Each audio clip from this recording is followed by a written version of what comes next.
Hi everyone! In this video we are going to look at the Pedro Lourenco Collection.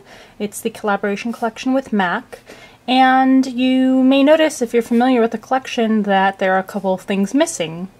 And if you have watched any of my previous MAC videos, you will probably be able to guess why they're missing, and that's because MAC, once again, has left out items in my order. I ordered all 4 lipsticks from this collection. They charged me for all 4, I paid for all 4, and they only sent me 2. I, at this point, don't know what to say about MAC. I've never encountered having so many problems with items missing from my order, and then them turning around and saying, well, we don't really know, we packed those items, we don't know why you're missing them. Basically saying that I'm lying about the fact that they don't send me all of the orders that all the items that I pay for. This time around I filmed opening the box so that I could have proof that they have again failed to send me all of my items, and I'm really fed up, and I kind of just don't even want to do these MAC reviews anymore because I'm so frustrated with this company. No other company does this. Sephora, who I order from all of the time, has, I think, once or twice in the last 10 years that I've been buying things from them, left things out of my order. And this is the second time in, I think, less than a month, or maybe a little over a month, that MAC has failed to send me the items that I paid for.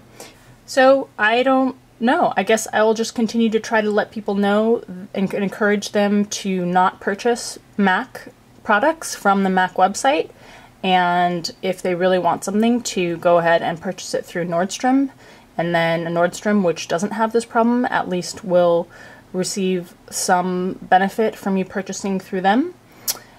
But yeah, let me know what your thoughts are, and if you have any creative ideas for solutions to this problem other than continuing to complain to MAC, which doesn't seem to do anything. They don't seem to really care. So let me know your thoughts.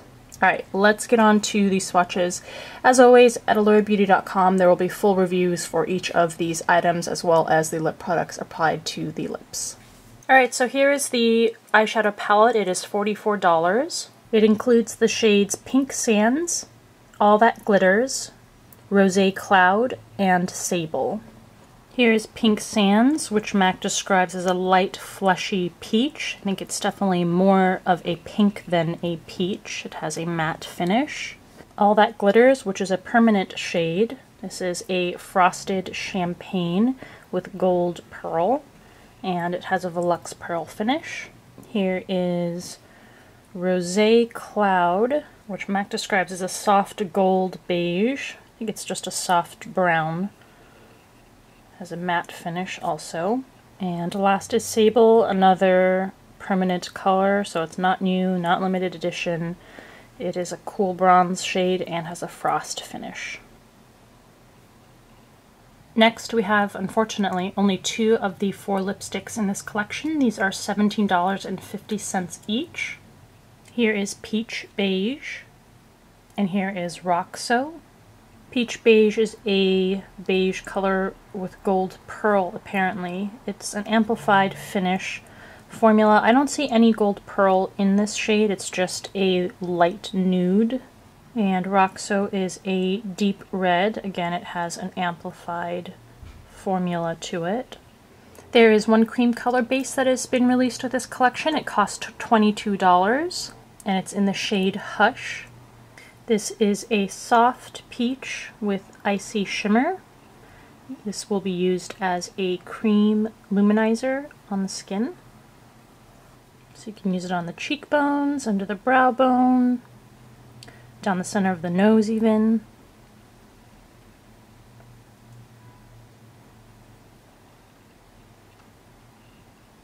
There's one blush duo released with this collection. It cost $26. This blush duo is called Coral. So the larger part of the pan is a light coral pink color. It has a matte finish. It's pretty stiff and dry in the pan, so I did kind of scrape at it to get the product out. And I am using a pretty dense angled powder brush to, again, really concentrate the product. So here it is with 2 coats. Here is the smaller color in the pan, which is a medium neutral plum. It has more of a sheen finish. And again, the formula is pretty stiff in the pan, so it needs to get more pressure to get the product out of the pan, and a denser brush also. Alright, and here are the 2 shades mixed together.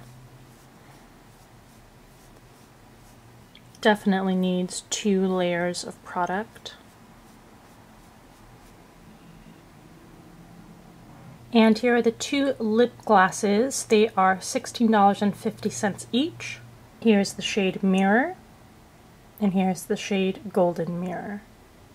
And it's strange because to me, I would think that this shade would be Mirror and this shade would be Gold Mirror. So maybe it's mislabeled, but according to the name on the tubes, this is this is Gold Mirror and this is Mirror. And in reading the color descriptions, I really think that this one must be Mirror because the description for it is a neutral silver. And this one seems to be Gold Mirror, even though it's labeled as being Mirror, because the description for it is a neutral gold. Both of these are slightly shimmery, and that's what they look like. Alright, there's the MAC Pedro Lourenco Collection. I'm certainly not wowed or overwhelmed by it. I think it's a very neutral, middle-of-the-road collection. I obviously am not that enthusiastic because I am just so fed up with MAC as a company and the way that they run their company and their customer service. But trying to divorce my negative feeling about them currently from my judgment of the products, I would say that the eyeshadow palette, the colors in there are pretty good quality, but you're getting 2 permanent shades, so you're only getting 2 new shades in the quad of 4. So that definitely dampens the excitement of that palette, since you can get 2 of those shades at any point in time and you wouldn't have to pay the extra amount you're paying because of the special edition packaging that this collection has. The lip glosses are certainly different, but we will have to see how practical they will be. They will most likely be paired over a lipstick color underneath. The lipsticks, again, they have a nice creamy formula, but the colors just are not anything special or unique. The cream color base is pretty, again, nothing special or new. The blush duo is probably the most disappointing in terms of the quality of the formula. It's pretty stiff in the pan. The pigmentation was actually better than I thought it would be, but the formula that is dry is really the hindrance in terms of getting a smooth layer of color. Alright, please let me know what your thoughts are. If you have any unique suggestions in terms of motivating MAC to give a little more respect for its customers and pay more attention to its order fulfillment, or any other comments that you have. I'm sorry if this video was a little bit of a downer, but it is very frustrating to encounter the exact same problem over and over and over again, no matter how many times you talk to a company. So there you go with those swatches. Thanks for taking the time to watch this video. If you want to purchase anything from this collection, I would suggest not purchasing it through MACcosmetics.com and instead going to Nordstrom. It should be up at Nordstrom shortly. I'll see you in the next video.